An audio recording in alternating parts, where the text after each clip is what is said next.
quick business lessons that I drew out of Roger Federer's career. So technology has evolved so much that you literally do not need to crave for human intervention. So when you talk of protecting consumer and her data, there are two things that come to my mind. One is privacy related issue, and second is piracy related issue. We all heard about the 3 V's becoming very big: video, vernacular, and voice. A lot of saying data and creativity are mutually exclusive is in today's context is like saying is our technology and life separated, right? But content as information versus content as narrative are two different things altogether. Well, I think news probably is the only genre to my mind which is very, very next to sports in terms of impact. Why? Is because the power of live is only with news. Marketing as a stimulus always responds to external factors, and therefore foolproofing probably is desirable, but may not be achievable. If you have to get in new users through your brand, I think anything and everything that does that is advertising at the end.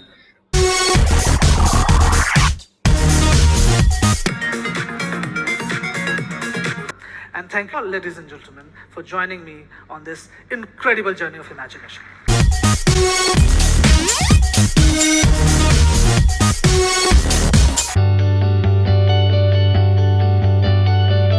Hello friends, digital marketing is everywhere.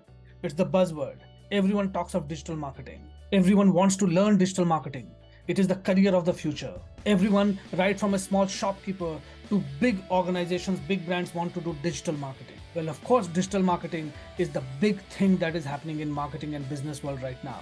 It is adding a lot of value, it is creating new revenue streams, and it is giving businesses a chance to scale up, become big. मगर क्या digital marketing में सब कुछ ठीक है? Is digital marketing all good and does it not have any of its own challenges? ऐसा नहीं है. डिजिटल मार्केटिंग के खुद के बहुत सारे challenges हैं. Digital marketing has progressed a lot over last few years, and as we enter 2023, this is almost mainstay of marketing. दुनिया भर में मार्केटिंग में जितने पैसे खर्च होते हैं उसका करीब 60 से 70%, 60 to 70% डिजिटल मार्केटिंग में खर्च हो रहा है. In 2022 alone, close to about $180 billion were spent in digital marketing and advertising. और इंडिया में करीब 6 से 7 बिलियन डॉलर अर्थात करीब 50,000 करोड़ रुपए डिजिटल मार्केटिंग में ही खर्च किए गए. तो दोस्तों, ये एक बहुत बड़ी इंडस्ट्री है. However, as we enter 2023, we must know what is it that we should not be doing in 2023 in digital marketing. I'm going to tell you 5 things that you should not believe in digital marketing in 2023. दोस्तों, 2023 has been declared as an year of efficiency and clean data by none other than Mark Zuckerberg himself, the owner of Meta and Facebook. He has declared 2023 as year of efficiency. इसका क्या मतलब हुआ कि आज तक digital marketing में efficiency नहीं थी? है, लेकिन एक बहुत बड़ा पार्ट डिजिटल मार्केटिंग का जो किसी को पता नहीं है, जो लोगों से छुपा हुआ है, वो मैं आज आपको बताने जा रहा हूँ कि मार्क जुकरबर्ग ने ऐसा क्यों कहा कि 2023 को हम ईयर ऑफ एफिशिएंसी बनाएंगे. There is something that is a roadblock between modern marketeers and platforms when it comes to efficiency, and that is bots. हाँ दोस्तों, आपने बॉट्स के बारे में जरूर सुना होगा. अगर नहीं सुना है तो मैं आपको शॉर्ट में तुरंत बता देता हूँ. A bot is a short form of robot. Robot के बारे में तो आप सबको जानते ही हैं. Bot is a software application program which is designed to execute a certain specific task repeatedly and also to imitate human behavior. Bots are automated programs that perform a task repeatedly, and they often imitate or replace a human user's behavior. They are simple, repetitive, and often perform the tasks much more faster and with more efficiency than humans. They can be deployed at a scale at the click of a button. आप सबने cyber attacks के बारे में तो सुना ही होगा. A lot of cyber attacks are only effective if the attacker can repeat the same action multiple times, and bots are used frequently for these. So दोस्तों, जैसे जैसे डिजिटल एडवर्टाइजिंग एडवांस होता जा रहा है, वैसे वैसे उसकी challenges भी बढ़ती जा रही है, and bots are one of those challenges. Bots are also becoming smarter and discreet, and in future, the artificial intelligence-driven bots are going to give marketeers and businesses a lot of headache. दोस्तों, according to a report, the global cost of loss in ad budgets is estimated to reach $100 billion in 2023. ये cost of loss in ad budgets क्या है? पुराने दिनों में दोस्तों जब advertising होती थी वो टेलीविजन, रेडियो या इसी तरह के चैनल्स पे होती थी। वहाँ पर एडवर्टाइज करने के लिए अगर आप पैसा खर्च करते थे तो बहुत बार ऐसा होता था कि आपकी एड वो लोग देते थे जो आपके कंज्यूमर ना हो, लेकिन फिर भी वो ह्यूमंस थे, वो आपके प्रोडक्ट्स को देखते थे और मे बी वो इन्फ्लुएंस कर सकते थे डिसीजंस को, या बाद में कभी आपके प्रोडक्ट के कंज्यूमर्स बन सकते थे। लेकिन डिजिटल एडवर्टाइजिंग अगर आपके किसी एड को, किसी वीडियो को या किसी मैसेज को 100 लोगों ने देखा है, 100 व्यूज यू हैव गॉट, तो जरूरी नहीं है कि वो 100 व्यूज ह्यूमंस के व्यूज हों। उसमें से हो सकता है 90 व्यूज बॉट्स के व्यू हों, उसे किसी ह्यूमन ने कभी देखा ही नहीं। तो इसलिए ये एक बहुत बड़ी प्रॉब्लम है। तो दोस्तों अब मैं आपको बता रहा हूँ वो 5 चीजें जो आपको डिजिटल मार्केटिंग में बिलीव नहीं करनी चाहिए 2023। Number 1, stop believing that publishers report is 100% accurate. आप जिस भी प्लेटफॉर्म पर एडवर्टाइज करते हो वो आपको एक रिपोर्ट देते हैं कि आपके ऐड को कितने लोगों ने देखा, कितने लोगों ने उस पर क्लिक किया, कितने लोगों को उसने रीच किया। Don't take that as 100% accurate. Number 2, don't believe that digital marketing and performance marketing campaigns are fraud free. Number 3, don't believe that MMP fraud protection is enough. MMP fraud protection क्या होता है? MMP third party trackers होते हैं जो आपके campaign की performance report देते हैं। Fourth, don't believe that a good ROAS, which is return on advertising spends, is an indication that it has been a fraud free campaign. May not be. And number 5, don't believe that ad traffic validation slows down your growth.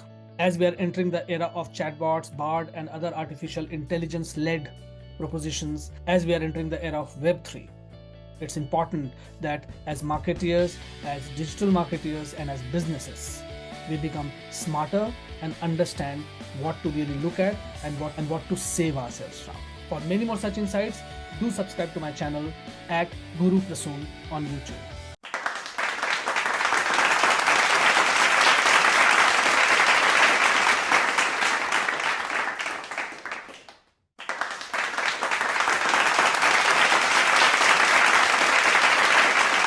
Do you believe that data and creativity as such are mutually exclusive? And the other question is, it might be currently or may not be. Should it be exclusive at all as such? Or do they need to interact? Do they need to talk to one another? I think the answer is both affirmative and negative. See, saying data and creativity are mutually exclusive is, in today's context, is like saying, is our technology and life separable? The point is one necessarily governs and, the other necessarily drives things, right? I think data governs everything that you do, including the creative process to a large extent today.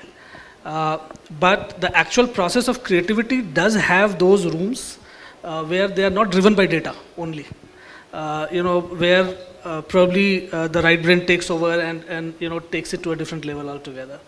But Tabriz is right. The point remains is, as marketeers, the biggest challenge is what is the purpose of creativity? What are you creating what for, right? And when you're looking at businesses and across categories, you do realize that the ROI-driven mindset ultimately makes you look at data as be-all and end-all of everything. And that starts driving then, a whole lot of processes from there. So it's not an easy answer to find, to be very frank. But to say that creativity as a process can exist in a silo, no, that's not possible anymore, because everything is data governed. But I'll just kind of give an example from one of my previous assignments. This was at Magic Bricks, which is India's largest property portal. And while you have tons of examples of where data actually enables creativity and helps you, in better narratives, but there are times when you really go against data as well. At times you do take those calls, for different reasons. So at Magic Bricks, in real estate, the primary audience, the target audience, always has been the man. Right? It's always presumed that it's the male of the house who's going to look for property or do the purchase decisions, and so on and so forth. It has always been a very masculine category, to say so. And if you would see, majority of the imagery that is propagated by all the brands. You would have the man of the house, and then you would have family in the background. There's a little child there somewhere, etc., etc., so on and so forth. But the man is always the decision maker, and that's how it's always presented. This was way back in 17, 18 when we were looking at our next campaign. The data would have suggested to go the same route, right? Because the data was no different. You still had 65-70% of the searches happening from the male gender, and there were other cuts of that data as well. But the creative idea on the table was one where you were putting both man and woman of the house, the couple, as the protagonist and the decision makers. So women were equal partners in taking that decision of investing in a dream home. Now, data may not have led you there, but it's the creative thought that was on the table, corroborated with data to really see whether it's going to make sense or you're going absolutely off the track and not going to be acceptable. And the decision, therefore, we took was to go ahead with the creative idea at that point of time, not look at the data and what data was saying, and to really start that narrative in the category, where you are presenting both the genders as equal partners in decision making per se, right? And so there are times when you really go beyond data, or to an extent not look at what data is also telling you, and look at the power of the creative idea and take that forward and execute. I think just building a little bit on Tabriz's point and expanding this a little bit. See, there are, and he was right, there are zillions of data points, and there are different sources of data, right? And for a marketeer to look at all those sources and all those data points coming, and then putting all of this together, and then making sense of it, and then letting it govern the creative process, etc., etc., is, I think it's a tough ask to begin with, right? And so I mean, let's take the example of Just Dial. We have about 700,000 unique users on a daily basis on the platform. Now that itself is humongous data, right? Then you have social media, then you have third-party data, then you have, there are multiple data points that you're looking at, and then you're trying to find a common thread across all of this to really be able to take a decision. I think we also need to work, and I think this is work in progress pretty much, and I think, people like Bubble and all are helping a lot in the sense that you got to be bringing all these data points together, and you have to have that one linear kind of a method of looking at all of them, removing duplications out of this, and really looking at what is it that you can really read as a trend. Because as she rightly said, mostly you end up reading trend because the amount of data is so vast that I mean, getting into every small segment of that may or may not be fruitful as well, at the end of the day, right? So broad trends, coming out of all of this, but this remains a challenge, and we have to wait through this challenge, and therefore, I think some part of creativity process also, kind of is not as influenced by data because of all these problems that are there, right? That you think of a message first, then you start working backwards, and so on and so forth. The point that he was making, those things are changing, I mean, and there's much more and more data now starting to govern the kind of campaigns you would wish to do, or the narratives that you would want to have, or the messages that you want to give. A lot of this is now data driven, but then I don't think it's very coherent. Taking a few audience questions as well. I just wanted to make one small point. A contrary point to the to what Tabriz was saying. See, yes, data. If you ask any CMO, any marketeer, which is the religion you follow, everyone will say we follow data. That's the only religion we have. But at the same point of time, you would ask. Data is fine when it comes to understanding consumers, understanding what works, what doesn't work, etc., etc. He said it's going to give you content, right? But content as information versus content as narrative are two different things altogether, right? That's one point. Content and context. Okay. The second point is just ask. Amul comes to you every week with a news story, right? What data are they looking at? While kind of crafting that, right? And they're connecting with you at some level, at emotional level as well, right? When probably Pidilite did that famous campaign, right? What data they were looking at, right? So at some point of time, at some level, creativity as a process does become kind of independent of data. But yes, you cannot deny the importance of data. We will allow just one question. I think in the interest of time, we are running slightly off the schedule. Can I add one more provocation? Okay, we are talking in terms of marketing. The ultimate objective of any marketer is branding and performance. For an agency who's communicating, their challenge is positioning and creativity. We have, on the other hand, data, which helps you in terms of identifying the need gaps, identifying the segment, targeting the specific segments, and then talking in terms of what are the communication needs. Having identified the communication needs, you're talking about rational, emotional, which brings in neuroscience as well as behavioral economics. And then let's talk about complications which arise in the US market, where they have no credibility as far as advertising is concerned. People don't believe it. It's only used as a reminder media. And third thing is the attention span within 7 seconds. Can we put everything together and put a process in place? That is the holy grail, isn't it? Cross-cultural preferences. Absolutely. No, it is possible. And sir, you made a point about decreasing attention spans, right? Yeah. And so for a consumer who has only got 5 seconds to take a decision, right? How much of creativity you want to really push to the consumer, Exactly. That's the point. right? So you have to also take all those things into account. So yes, data also will play a very, very critical role. But today's Data topic will was give very you only interesting. directions. Sorry? The question is, data does not give you creativity. It doesn't. It It's a doesn't. metaphor. It doesn't. It doesn't. It doesn't. That's something that is established. It's something that informs. So thanks a lot. It's been a very wonderful discussion. Thank you very much, all of you. Thank you.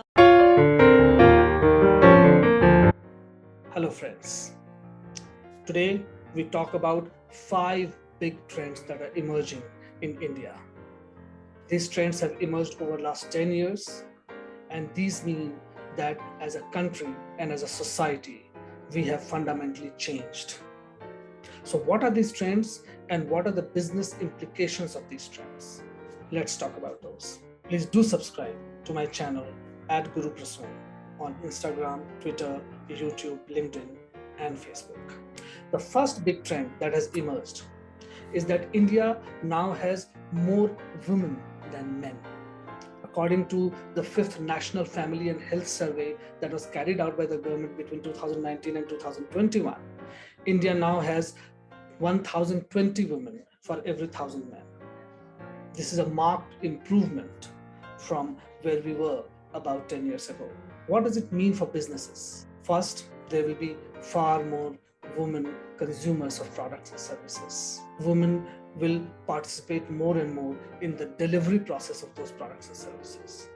There'll be more women in the workforce. There'll be more women who will be decision makers. There'll be more women who will be influencers.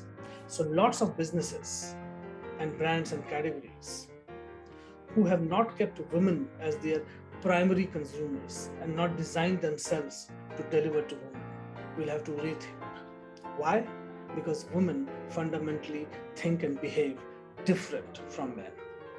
So the businesses will have to accommodate or shift their overall delivery process in order to cater to this emerging trend. That itself will open up many newer opportunities for value creation. The second big trend that is emerging is that India now has more internet users in rural India than in urban India, which means that Bharat has really arrived. Out of 646 million active users, internet users in India, the growth of rural users is about 45%, whereas the growth of urban users is merely 28%.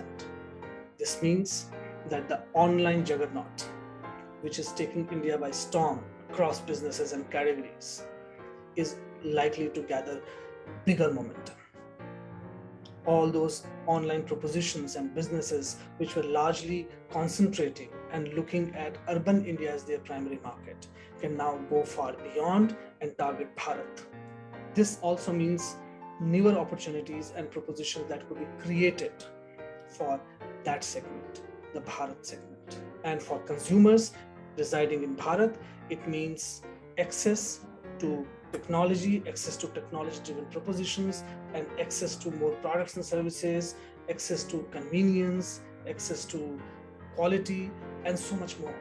A related development that has happened, and the third trend that has emerged, is that India has now officially surpassed every country, every nation on this planet, including China and US, in terms of digital transactions. This is massive. A country which relied solely on cash, we were called a cash economy till about 6-7 years ago, just before till demonetization had happened, today is largely doing its business and purchases and consumption online and doing its transaction online. India has the highest real-time payments among businesses around the world, with over 40% of such payments worldwide in 2021 being done in India. India made 48.6 billion real-time payments through 2021. What does it mean? Well, easy settlement of transactions between parties and overall growth of business. The fourth trend that is emerging is that there is a sharp decline in the fertility rate amongst women in India in last 10 years. The National Family Health Survey indicates that India's total fertility rate now among women is 2, down from 2.2 10 years ago. This means that health and hygiene programs, policies have started showing result. And how does it impact businesses? There will be massive opportunities that will open up in the healthcare and in the hygiene segments in India as more and more awareness grows about these things. And the last trend that is emerging, which is more of a nationalistic trend to say so, is that India is poised to overtake Britain this year to become the 5th largest economy of the world. Indian economy will surpass France, and in 2023, it will surpass Britain's economy. Toppling economies of first world nations is a massive game changer. It speaks about the confidence and the resilience and the energy of this new India. So these 5 emerging trends will impact business in this new emerging India in fundamental ways. And it will open up many new opportunities and multiple possibilities for youngsters to take advantage of these and build businesses and propositions around these. This only means that this success juggernaut that is called India is likely to grow bigger and bigger. Please do subscribe to my channel at Guru Prasun on Instagram, Twitter, YouTube, LinkedIn, and Facebook. See you. So very good evening to all of you. On behalf of the ET Brand Equity and CleverTap, I extend a warm welcome to all of you to the Big Leap Rise with Retention Roadshow, the Delhi chapter. Join me in welcoming our esteemed panel as they uncover the need to keep users engaged and hooked on to the platforms to unlock true growth. I'd like to first call in upon the CMO of Just Dial, Prasun Kumar. Prasun is a seasoned marketing professional, a brand expert, blogger, technology enthusiast, and entrepreneurial at heart. With over 20 years of experience across internet, real estate, retail, telecom, and advertising industries, ladies and gentlemen, put your hands together for Prasun Kumar, CMO Just Dial. So welcome panelists. First of all, thank you so much for agreeing to be a part of this, helping us understand what retention actually is, and where retention stands in each of your businesses. Right? So Madhukar already introduced you all, and you really don't need any introduction. So I'll straight away start with the Q&A. I'll move on to Prasun sir here. Sir, you really have a problem of plenty at your hand, right? So you are a horizontal, player who has several categories. So one Just Dial consumer can be of different characteristics. So how retention just gets more complex in that sense? So how do you decipher that? Well, it's fairly interesting, but let's start with the very basics. I think this nameplate is wrong. Personalization is one of the important retention tools, so let's not get it wrong there.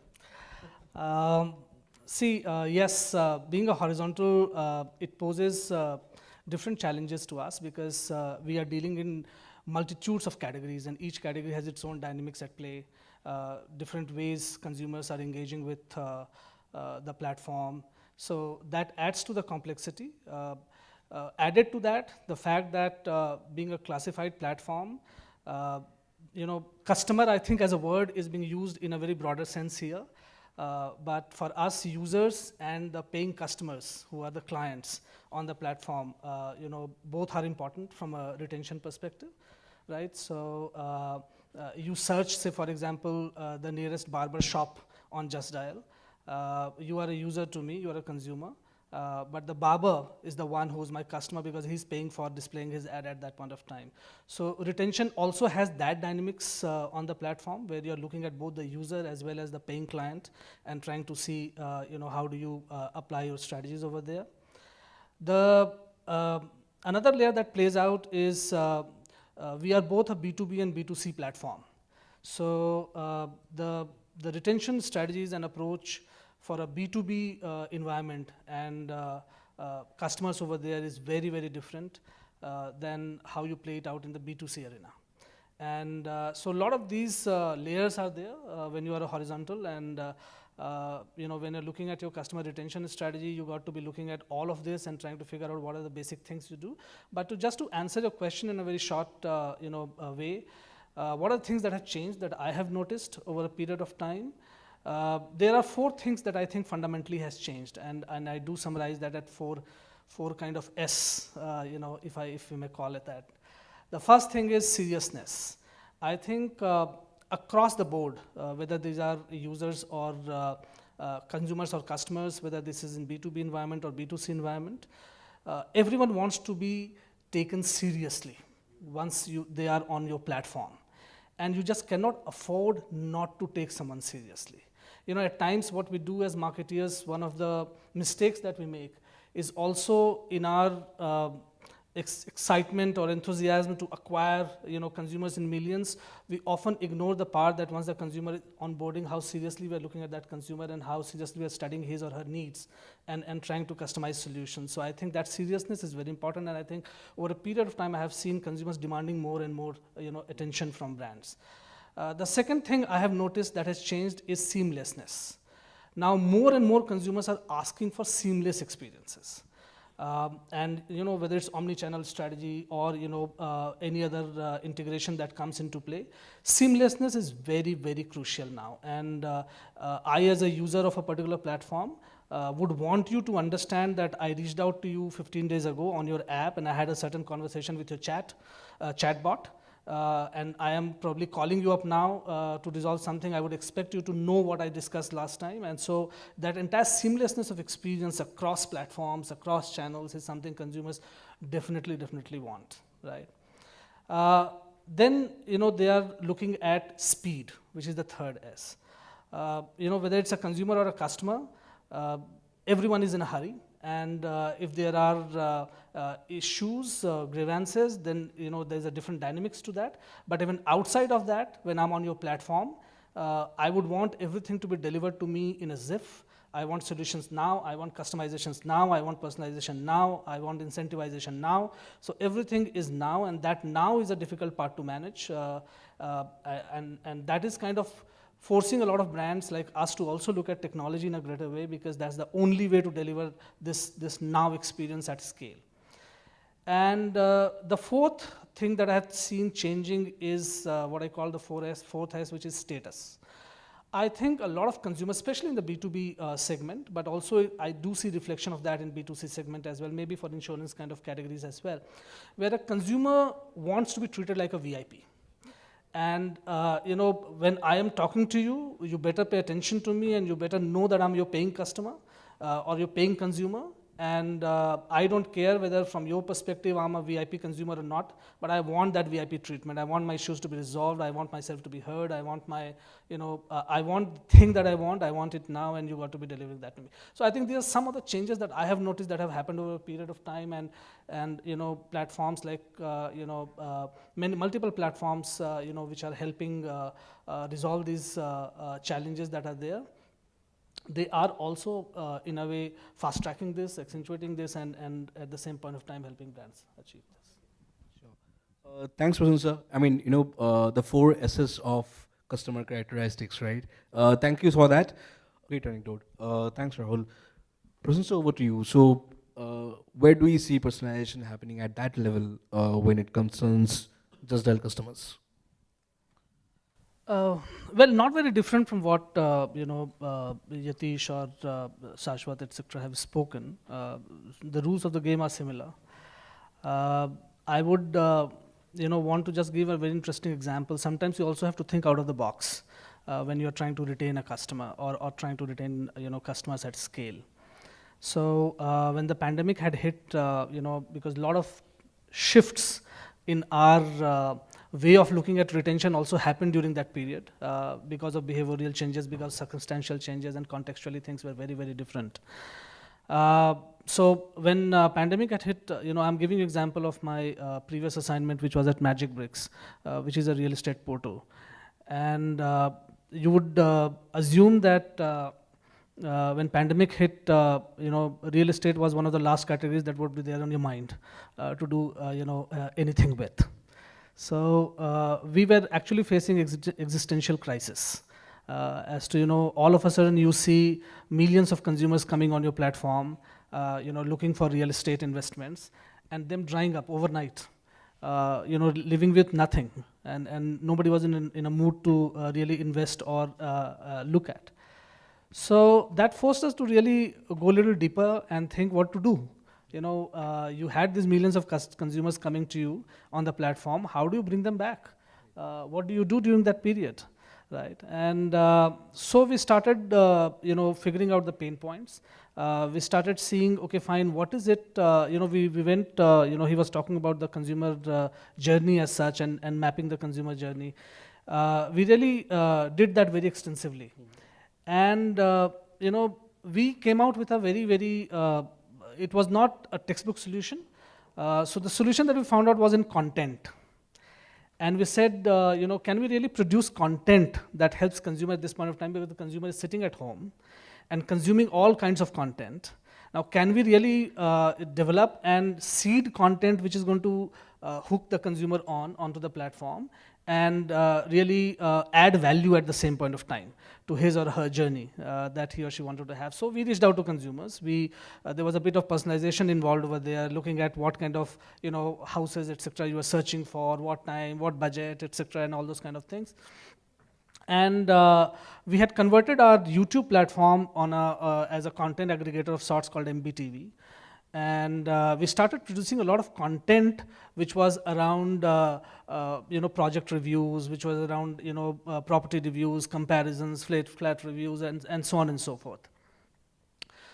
Because we did realize that real estate was a category where there was a lot of research that was involved that consumers used to do before. It's a long gestation category again. Consumers are typically with you 6 to 9 months before they take a decision and kind of make a purchase. So we started developing very, very interesting content and started seeding it to consumers, right? And that did saw close to about 60 to 65% consumers coming back onto the platform and starting to consume those kind of content. So we said, hey, why don't you utilize this time to prepare yourself better? You may not want to invest now. You may want to invest, sometimes in future. But since you were extremely interested, and whenever the need arises, would you want to be a little better prepared for taking the decision that you wish to take? So that was I think very out of box, kind of a solution that we thought to really retain consumer at that point of time. So these are sometimes, googlies do come your way, and you got to be really looking at how do you, solve such situations. So yeah, this is one of the examples. Coming back to the point that we're talking about at Just Dial, personalization, again, I said, because we operate with multiple layers. So, we have multiple ways to look at personalization as well. And we also see that, Just Dial is a down funnel search engine. Google is at the top end of the funnel where you're searching almost anything and everything in the world. You come to search for something on Just Dial when you are virtually close to making a decision, and you want to really reach out to, the concerned party to really make a decision. And so at that level, we also figured out that there are a lot of consumers who were not really keen about personalization. They were not responding to, they just wanted their need to be fulfilled, and that's about it. So it was really about getting back to segmentation, to really look at, how do you look at different buckets of consumers, and which consumers would respond to personalization more and which would not respond to personalization. And through our own learning, it was a bit of a trial and error, as Shashwat was saying, you don't have all the answers all the time. So it was a bit of a trial and error, and so that process is kind of an ongoing process. And you keep doing that, you keep figuring out, you keep testing things, you keep figuring out what is working, what is not working, what can be scaled. But yes, I mean, there are, over a period of time, you do understand that there are some underlying threads, there are some common traits that you're looking at, there are, some generalizations that you can make and take things forward. So these are some of the things that you do generally to really drive personalization. Right. Empowering the consumer has always worked for any business, and that's what we can learn from your Magic Bricks example. Before we open the floor for questions, I really want to do a quick fire round with all my panelists here. Maybe your take, a one-word answer to really creating a winning customer engagement strategy, and how do brands solve that? So really quick fire thing. Start with Yatish here. Remain contextual and relevant. Great. Over to you, Rahul. Empathy. Nice. I think topicality is the one word I'd say, because it kind of marries the verticalness of segments and the horizontalness of, let's say, context that Yatin was talking about, right? Like in our case, same guy might be listening to devotional music early morning and party music late night. So, the verticals and horizontals need to start fusing together. That's why I'm sort of going with topicality, because it marries both. Deliver what you promised. I think, as brands, consumers mostly expect to be, to have a seamless experience of what I bought into is what I'm getting. And as long as you've delivered that seamlessly to consumer, I think half the battle is won. That stresses on the point of seriousness that you mentioned earlier. Great. Angad, your take. I would say leveraging data, not just for identifying the initiatives which should be taken and what new hooks needs to be built, but also for measuring what you're doing. So you might try multiple things, and things might work for some segment, something might not work for another segment. Having a very good and monitoring system and kind of feedback kind of pipeline to figure out what is actually the best thing to be sent to a particular user segment at a particular point of time. It's all a game of data, I think. Tapan, your call. Actually, it's hyper-personalization at scale, at the entire customer journey map. Do a customer journey map and be hyper-personalized at scale for everyone. Great, thanks. Panelists, thank you so much, for your anecdotes. These 6, keywords for creating a great customer experience is something that every brand should, adhere to. On that note, I would really want to thank all my panelists here. Thank you so much for your anecdotes on retention. I really hope that, all our audiences here are going back with a lot of takeaways and finding the right meaning of the word retention. Thank you so much. Thank you, panelists.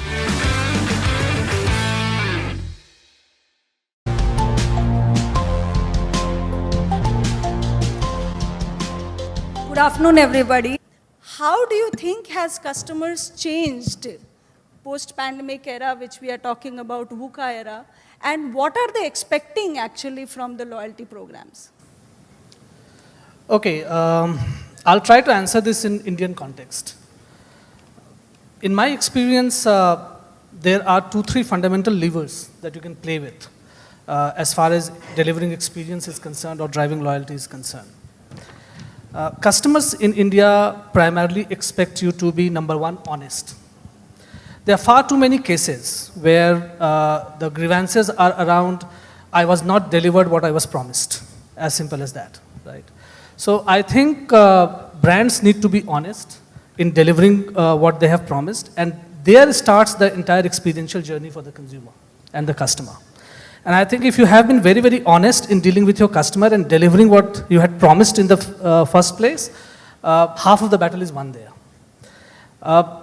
Post-pandemic especially, because there has been a large scale, there are 2 changes that we have seen.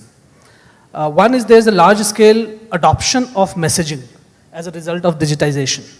And therefore, chatbots or other messaging related platforms as a tool to really engage and drive experiences are gaining pace. And we do see evidences where more and more consumers are really getting onto messaging as platforms to even raise a ticket for a simple problem statement. And the second change that we have seen is really in terms of the entire omni-channel experience that customers are wanting today. Post-pandemic, lot of brick and mortar brands also moved online and started interacting with customers online.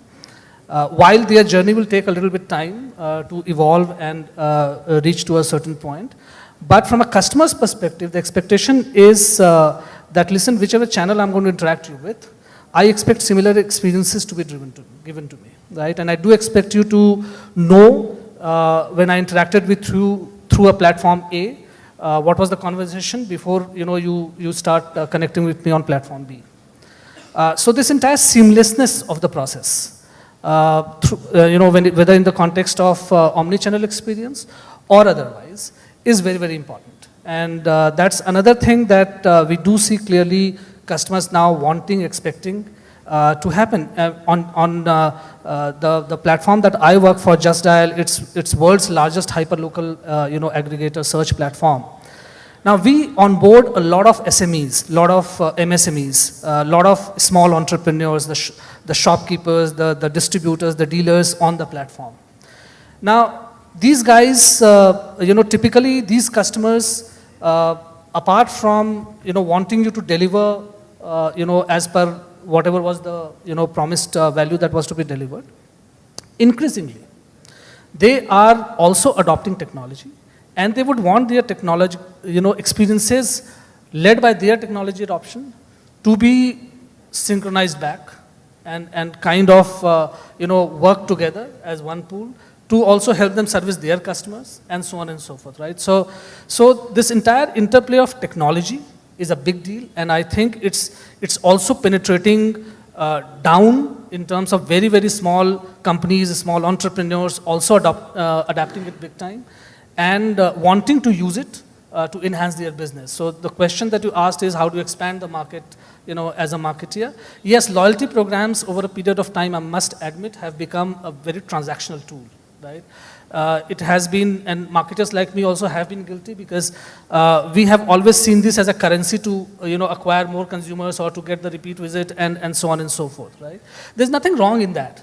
But I think the problem started happening where we stopped at just looking at it as a currency, or a transactional currency, and forgot that essentially the thought was to add experiences to the process. I think that's an area where we would want more solutions to come. And apart from it, there are thousands of solutions out in the market to improve efficiency of the program and to make the program deliver better to you. But all of them are very, very centered to numbers, as we were talking about. Very few partners come and tell me, listen, this is how you can enhance experience actually. And let's look at that. So can experience be a currency? Can we really monetize it? That's the big question. As panel experts, which way would you guide the audience towards? I would say the problem statement really is that CLPs, which is loyalty programs, have become be all and end all of the entire CX strategy of organizations. I don't think that's sufficient. CLPs are just one cog in the wheel. And yes, they should be there, it should be done efficiently, it adds a lot of value, but that's not the end of it. CX experience ultimately is everything, okay? Right from how the customer has first discovered you, right? I mean, today, if you really see more and more young customers at least experience a brand for the first time on social media, say for example. So have you got the right social media listening tool in place? Are you really listening to consumers on social media? And are you listening to, and are you acting upon it? Is that part of your CX strategy, right? The entire, sales purchase funnel, whether it's offline or online, whichever way you are adding experiences over there. And the post-sale experience, of course, where the entire grievance redressal mechanism and, other things come into play. The entire aspect of CX needs to be looked upon, and I don't think CLP is an answer for everything. Loyalty points are not an answer for everything. All the time, consumers or customers are not expecting to be rewarded with points. There are many a times when they are not looking for points. You know, how many of us actually have accumulated so many points, but we don't redeem it to begin with, right?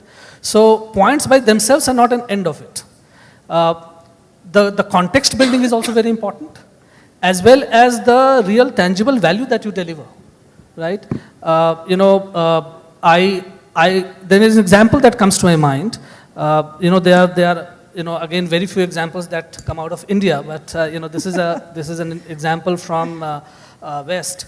TD Bank, which is Toronto Dominion Bank, they ran a program, and it's a fantastic example of how do you really reward.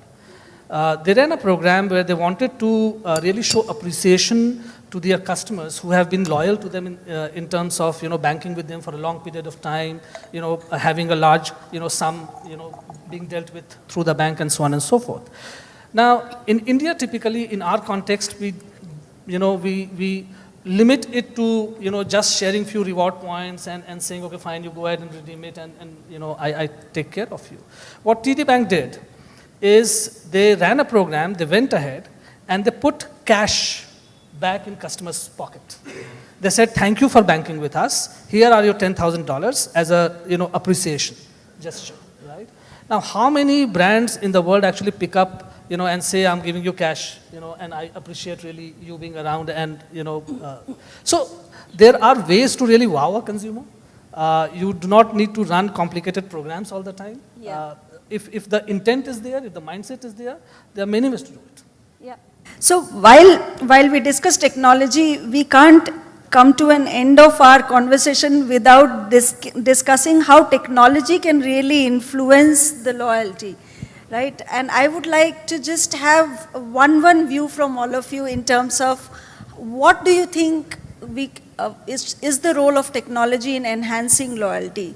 And what's your suggestion to the audience in terms of use of technology to strengthen loyalty programs? So according to Vidyu, technology is humanizing and personalizing and not just reaching to them through technology.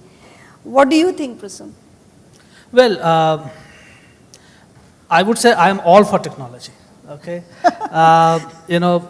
Contrary to what Vidyut believes, I think we are at a stage of technological evolution where most of the interventions that you might have been doing using humans at the back can actually be replaced, and customers at large do not mind that, by and large, unless the challenge is extremely grave and to be dealt with urgency. We have seen increasing evidence of customers adopting messaging as a means to connect with brand and getting resolutions done. So that's a clear trend that is emerging. We also see, you spoke about digitization. We also see this, in a phygital world.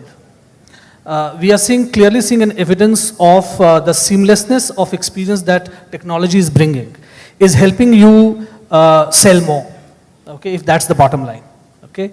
There are many personal examples. I'm sure all of us audiences sitting here, everyone has experienced that, right? Today, if you go to whatever name comes to my mind, if you go to a Lenskart store, or a Titan Eye Plus store, okay, and if you're looking for a pair of glasses, and you probably do not find what you're looking for, using the digital platform, they can immediately give you a solution then and there, order, and voila, it reaches you in 24 to 48 hours time. So that seamlessness that is coming using technology is helping, not only helping retain customers, but it's also helping in delivering newer kinds of experiences. So and that's very important in a completely digital world, right, where there's no physical interaction happening at all. We increasingly see customers, becoming more and more comfortable with, various channels that you have put, for them to reach out to you or interact with, or the way you would want to reach out to customers and interact with. and responding. You know, for example, we run emailer campaigns at large. Okay, we do WhatsApp marketing at large, and we use multiple other channels to connect with our customers on a regular basis. In last 2 years, our metrics have improved significantly. And I would not say that we might have done something very, very dramatically different, but it's just that the adoption of technology, the ease of being with technology, and the entire lifestyle of technology being part of my life, and therefore I'm using it more and more. I think all of this is resulting in technology really coming at the center, and driving a lot of interactions and experiences. So I would say the future is all technology, and the more you integrate technology, the better it would be. So sorry there, but I'm all for humanizing it and looking at it from that lens. I'll give a quick count. Yes. Okay. 2 examples, real life examples of how technology is helping deliver better experiences and thereby helping expand market. In my previous assignment, I was CMO for Magic Bricks, which is India's largest property portal, real estate portal. Typically, a real estate consumer in India has been the man of the house, if I can put it like that, without sounding to be sexist here, right? But the industry and the experiences related to the entire process have been fraught with so many challenges that it's largely been confined to the man of the house to do all the running and dealing with the brokers and all the legalities, paperwork, blah, blah, blah. So there are 1,000 complications involved, right? The sheer digitization of that process made, last data that I remember, the 30% searches for new houses on Magic Bricks were being done by women. Okay? Now that would not have happened in an era where digitization and technology would not have probably built new dynamics in that industry. Okay? Because technology came, eased the processes, removed the challenges, and therefore you had a new market that got opened up, which was not hitherto coming to you, and that helped the entire ecosystem. So that's one good example of how technology is helping. And on the other hand, you look at how technology drives seamlessness, and therefore it helps you drive more revenue. Okay?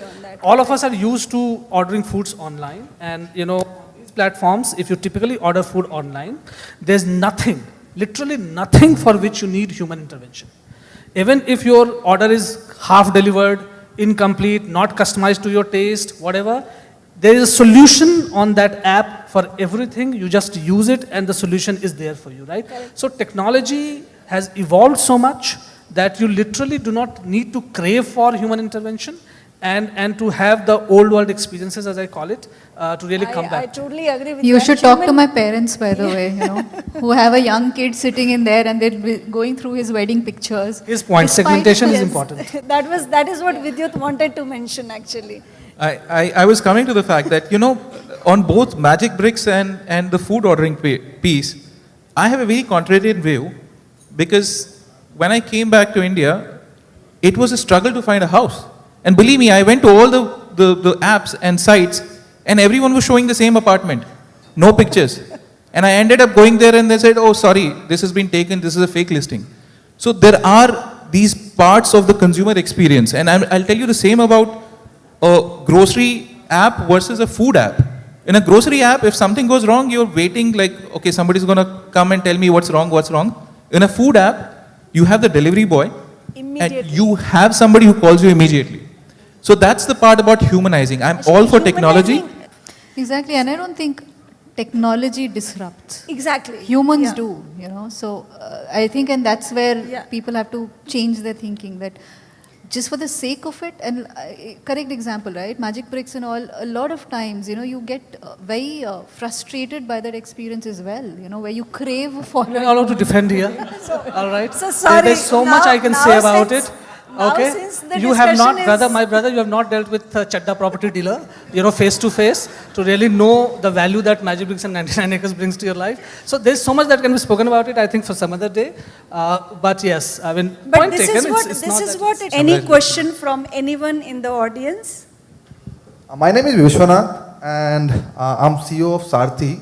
And by the way, I do agree that IVR sucks because, I mean, nobody wants to have that decision tree, like you do this button and then they read out the entire option.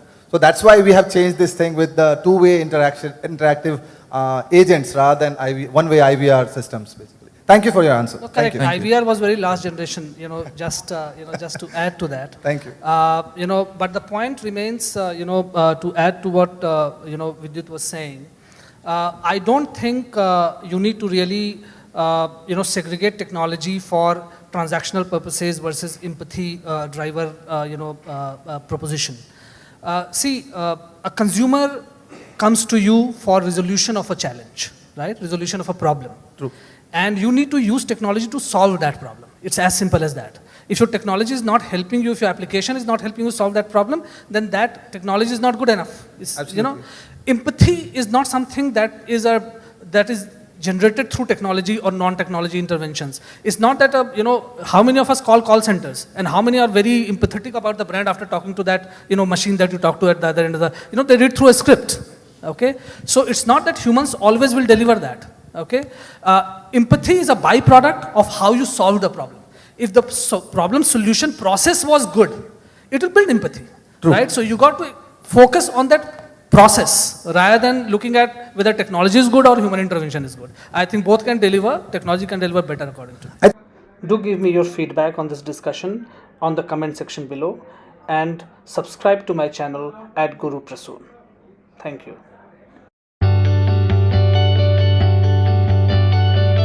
Hello friends. A company was recently in news for posting a profit of more than 2,000 crores on a revenue base of close to 5,000 crores. It's not every day that we come across such success stories. And if that company happens to be an online startup, this becomes even more important. Whenever we talk about online platforms, we talk about funding, we talk about how they are under pressure to cut losses. Here's one example that's shining bright in the Indian startup ecosystem. Zerodha, the online trading platform. Let's learn how they went about it and what did they do different from others. Zerodha recently posted a profit of 2,094 crores, which was an 87% growth year on year on a revenue base of 4,964 crores, which was again a whopping 82% growth year on year. This when most online broking platforms are not profitable at all. The nearest competitors of Zerodha like Upstocks or Grow aren't making money. Zerodha has close to about 6.2 million active users as against 5 million active users of Upstocks. So what is it that Zerodha has been doing differently from its competitors? And what are the learning that we can draw from Zerodha's success story? Looking at how Zerodha has gone about building its business, I could identify 6 differentiating factors. Number 1, strategic clarity. Zerodha has been very focused on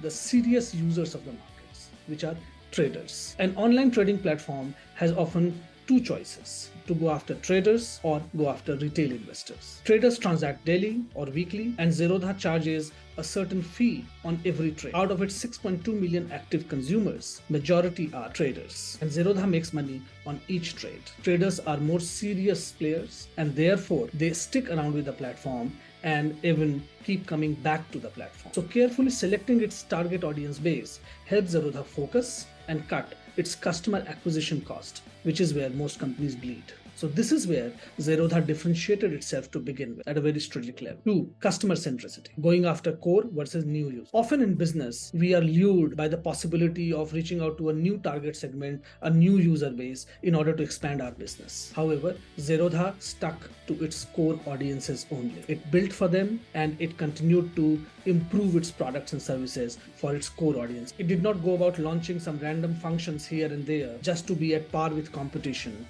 and to be in the shining books of potential venture capitalists.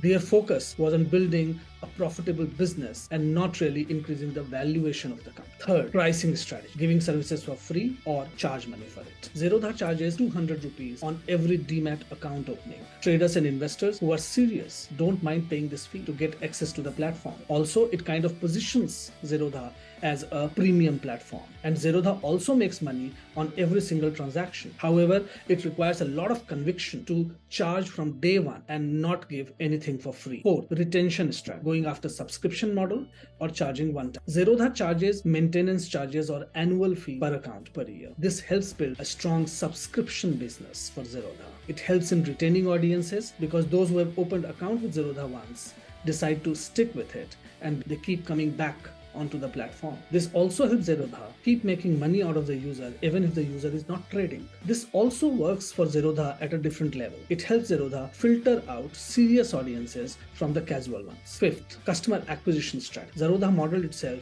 around acquiring customers at a very low acquisition cost. They launched with a revenue sharing affiliate model which helped control acquisition cost, and Zerodha spent money only on converted audiences. There are many people on YouTube who promote Zerodha as their preferred trading platform. A lot of such affiliates earn lifetime referral fee from Zerodha. And sixth, smart marketing, chasing ROI marketing versus noise marketing. Often it is said that Zerodha spent zero money on marketing.